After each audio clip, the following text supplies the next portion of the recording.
sure did.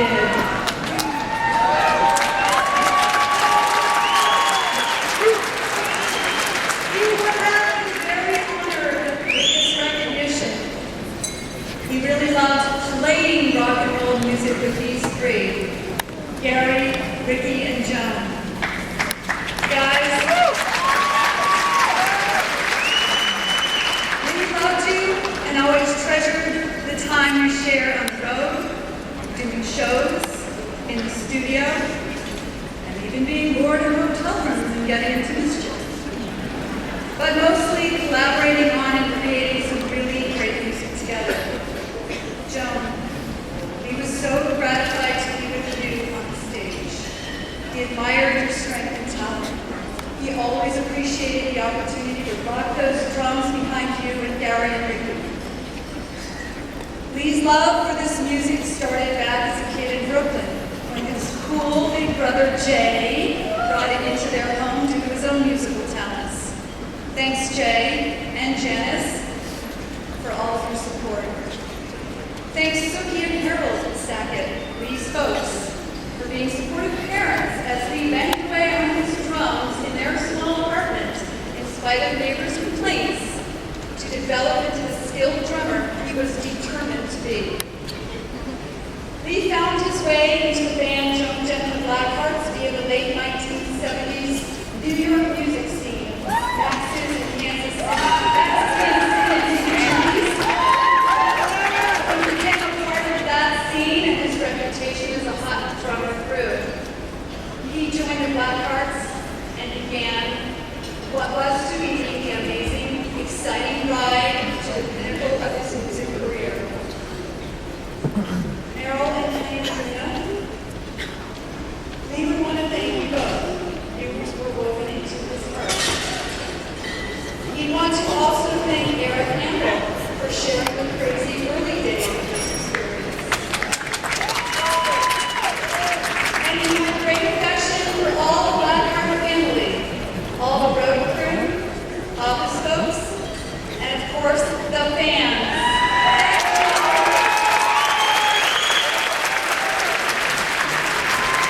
I think we also want to give a shout out to all the Blackhearts over the years, especially Tommy Price, for keeping the video behind.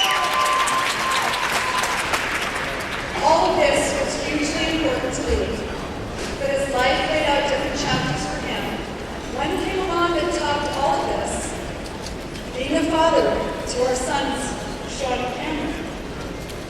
Guys, Dad loves you so much, and I'm so proud of you. You know how thrilled he is to have you here tonight, taking it all in for him. Lovers of rock and roll, the next time you hear that iconic drum beat, you know the one that kicks off I Love Rock and Roll, and you know to crank up the volume. You'll know that's Lee, a rocking drummer grooving with a real rock and roll band, Joan Jett and the Blackhearts.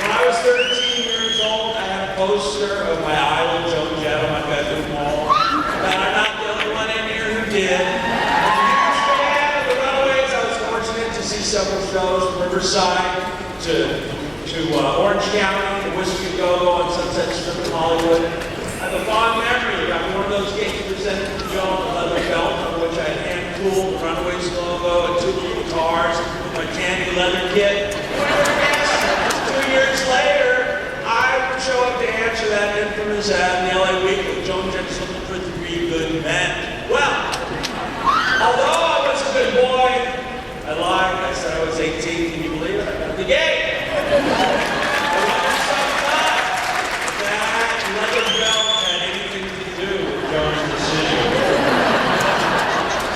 More likely it was probably the fact that I nailed every single Runaway song we played in that audition. I jammed along with my bass to the records for hours on end, staring at that poster, dreaming of someday being in an amazing rock and roll band like the Runaways. I think our first gig was at the Whiskey. We played there every night for a month straight. And I was off to Europe, rehearsing in the Who's Rampart Studios with Joan and Kenny and Eric Gamble, Danny O'Brien, staying in a London flat on King's Road across from the Chelsea drugstore. I had no idea how cool and how fortunate I was, living the rock and roll dream. The rest of the story, they say it's history. Joan, I'd like to thank you for giving that boy a chance to live his dream and make history with you. Kenny, thank you for all you've done for Joan over the years, helping to keep the music consistent and real. And Lee, my brother, I wish you were here. You showed me all the cool clubs to go to, where to get the best clothes in New York City. Tommy and Dougie, you guys deserve to be up here too. You are the Black Hearts. I also like to give a big shout to my peeps at SEC. We've had some good times over the years too. In closing, I'd like to thank my beautiful wife Jennifer for 22 years. I wouldn't be here, my dear, without you. My wonderful and talented son Alden. I love you, buddy. Keep rocking those drums. Mom, Dad, I know it was difficult. Thanks for letting me go. And being so supportive all these years. I love you all. Thank you.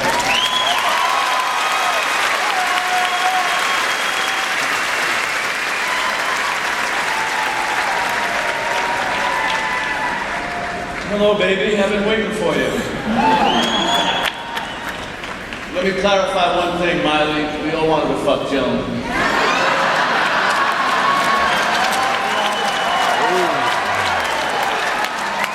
Sorry, baby. I'm from the Bronx. This is how I speak. In 1965, I watched two bands on the Ed Sullivan Show that would forever change my life. The Beatles and the Rolling Stones. Even at the tender age of 9 years old, I absolutely got it. One, they looked like I felt. Two, the girls were screaming. And three, and most importantly, Ed looked completely confused and horrified. The next day, I asked my mom for a guitar. About a week later, she brought me home my first acoustic. That guitar now resides in the Rock and Roll Hall of Fame.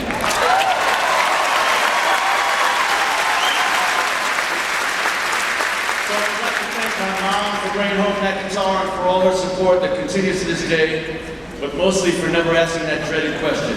Hey kid, when are you going to go out and get yourself a real job? Next I want to thank Carol Caber, the publicist, not the bass player. We met in 1977. She has had my back ever since. She has always put me first and had to put up with the usual nonsense one puts up when married to a musician. Carol actually introduced me to Joan, and quite frankly, to most of the people, I would wind up playing with. So it's safe to say that without her help, I would probably be working the men's cologne counter at Macy's right about now.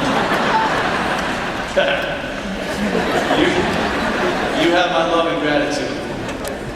A big thank you to our 13-year-old daughter, Frankie, who was truly not impressed by any of this. She did ask if this meant she could now meet Iggy Azalea, to which I replied, baby, in my world, there is only one Iggy you want to meet. I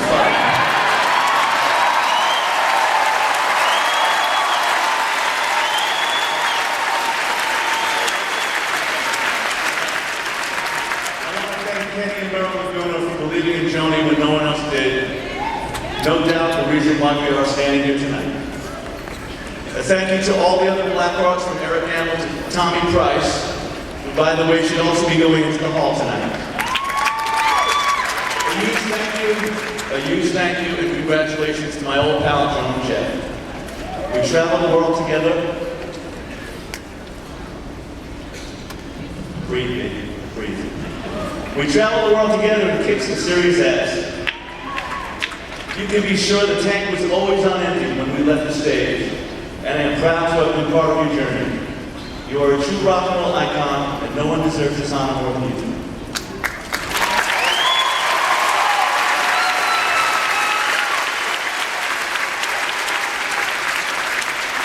To the fans for remembering the core four, Joan, Gary, me, and sweetly Crystal, we wish you were here with us tonight, my brother. Thank you all for this wonderful honor. I am truly humbled. Let me end this with the eloquent words of Mr. Chuck Berry. Hail, hail, rock and roll.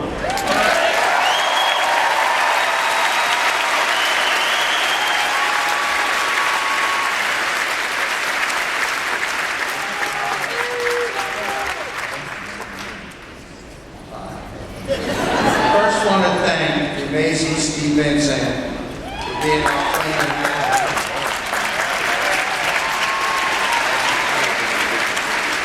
When I was 16, I had a record deal and was on the charts with both our music. By the time I was 19, I was a has-been loading boxes, a million miles from the record business. Thanks to Peter Mead, I started the next chapter. For some reason, the British punks loved bubblegum. And I spent most of the 70s in London, wearing a cape and sitting behind a console. I want to thank Bill Kirkishley, Steve Lieber, and Matthew King Kaufman for lifting me up when I fell. Toby Mamus had a vision. He wanted me to meet Joan Jett and help finish the final Runaways tracks. I didn't see the point, but Merrill, my partner in business and life, said she could read about Joan and thought she was going to be significant. Without Merrill's encouragement, that simple moment would not have happened. Thank you, Merrill. Joan walked into the room, the Riot House, and I just said, wow, what is this? She's strong, talented, and musically self-possessed. Joan is the purest person you could ever meet. She walks it like she talks it. No separate public persona and private persona. Just a real deal, 24/7. Joan Jett is rock and roll.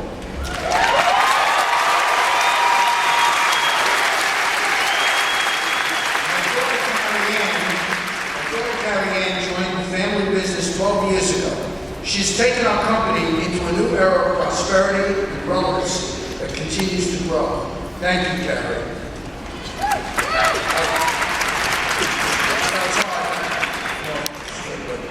The girls don't get the credit they need. I want to shout out to my roots, Anderson Ponce, Artie Ritter, Morris Lee, Pete Townsend, Roger Daltrey, Eddie O, Howie, Sam, and Marty from J.D. Americans, Neil and Joyce Bogart, Tommy James, everyone Blackhawk, past and present. I want to emphasize that Joan is the true rock star. And I believe that at 16 she was on a path to the Hall of Fame before I ever met her. I'm just glad I could stand with my best friend and collaborator after all these years and celebrate this achievement. Thank you to the Hall of Fame for this honor. It means a lot. Thank you.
Thanks so much for your words and taking the time to come here for me.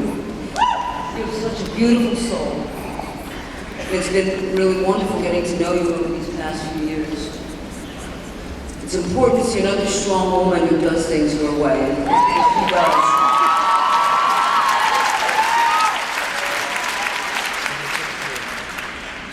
First off, I really want to acknowledge my parents, Jim and Dottie, who can only be with us in spirit, which I know they are. Hey, Mom and Dad, did you ever think that Christmas guitar would lead to this? But I miss them and love them so much. my brother and sister, Jim and Ann, I love you. I come from a place where rock and roll means something. It means more than music, more than fashion, more than a good pose. It's the language of a subculture that has been made eternal teenagers of all who follow it. It's a subculture of integrity, rebellion, frustration, alienation, and the glue that sets several generations free of unnatural societal and self-suppression.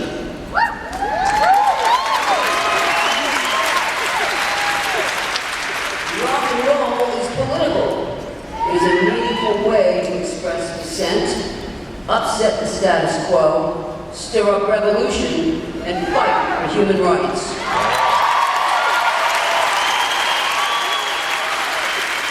You just make it sound more important and more serious than it is. It's only rock and roll, right?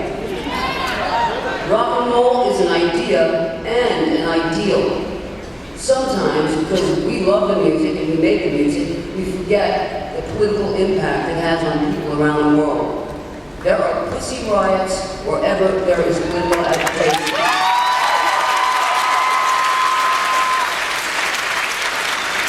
We become so conditioned to measuring our music's impact in dollar signs only that we can forget what it's really about. The music! Emotion, expression, giving a voice to those who aren't satisfied fitting into whatever box they were given. Rock and roll ethic is my entire life, and I'm thankful to all the people along the way that let me be me. When I was 16, I met Kim Fowley and Sandy West. I took 4 buses to get to Sandy's house so we could jam in her record room. Then we called Kim on the phone and played him some songs, and the Runaways performed that day, August 5th, 1975. We lost Sandy a few years ago, and Kim just a few months ago in January. And if Kim was still with us, we'd be here, sitting at my table, and probably taking bows on this occasion. Rightfully so. Thank you, Kim.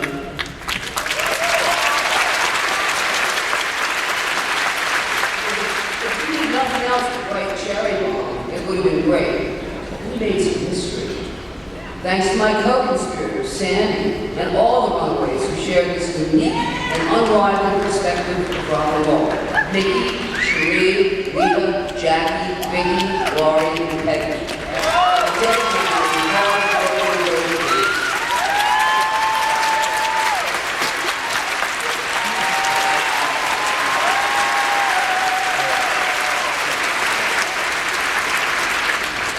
And after the Runaways, I met Kenny Laguna to work on a previous project that I committed to.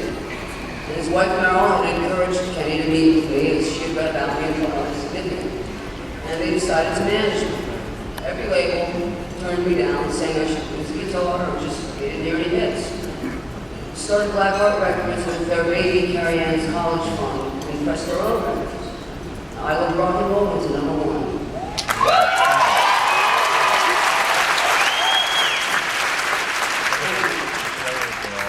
Blackheart is now 35 years old, and it's a growing entertainment company headed by the same Carrie Ann, whose college fund was at City Company.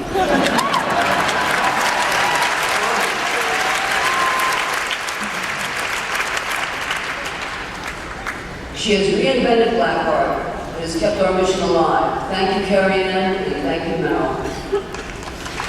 When I met Kenny Laguna, I found a best friend, a writing partner, a bandmate, a producer, a manager, and a soulmate. In a business not known for loyalty, we've been together for over 3 decades. We share music, we share business, we share credit. I've been so lucky to have his friendship, and I want to acknowledge his amazing contribution to my career. Thank you, Kenny.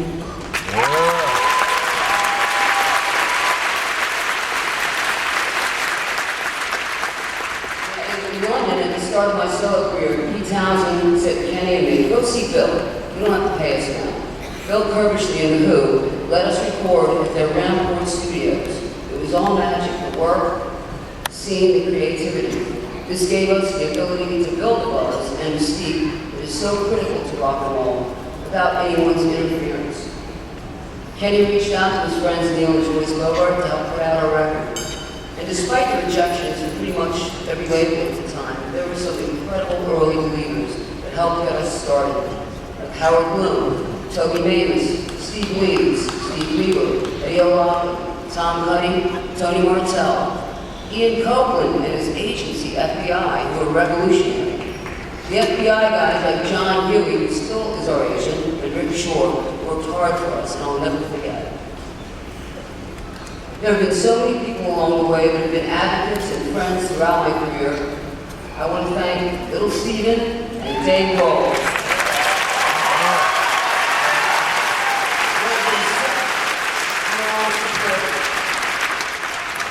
Kathleen Hona and Adam Horowitz. Thanks to Lemmy and Motorhead. The Foo Fighters.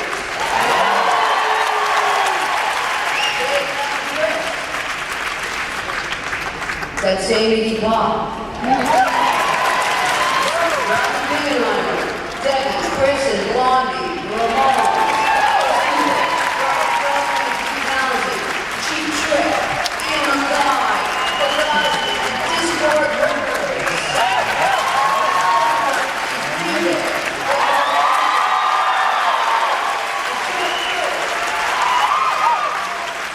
The Band X, Rob Trent, Darlene Love, all the Riot Girls out there, Steve Joe, Laura Smith, The Replacements, Mike Ness and Social Distortion, and so many others. Rob Light, Rod Essick and CIA, thank you. Thanks to Kristen Foster and PMK. Thanks to our lawyers, Lauren, Jason, and David. Thanks to Michelle Paeta, Howard Cran. Thank you, Elliot Saltzman, for all your hard work and coordination tonight. And since 1980, Julie Rader, Carol Kamen, Cookie, Elise Indry, Paul O'Neill, Mike Winter, Steve Hobble, Mike Bryden, Mark Bryden, Mark Dodson, Carol Kay, on all past and certainly our present team of Blackheart Records, Max, Gabe, Hubert, Caroline, Curtis, David, and Cynthia. Thanks to all the Blackhearts throughout the years, especially the great Tommy Price. For 32 years, in the heartbeat, the pulse, the glory, the pulse of this band. Tommy should have been inducted with us tonight, and I want to recognize him in front of you all now. Again, Tommy.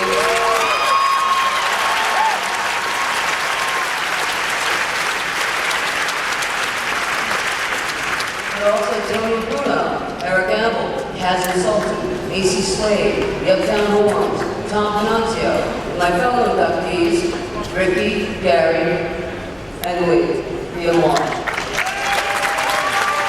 And of course, Frank Blackheart, Tommy, Kenny, Doug Needles, and Hal Seltzer, and my crew, Billy Crater, Ed Sargent, Zach Navy, Brandon Southern, Andy, and Beef. I want to thank the Hall of Fame, Joel Preston, Alex Coletti, Lisa Testa, Betsy Phil, John Landau, and Jan Wenner. Thank you, everybody. Thank you.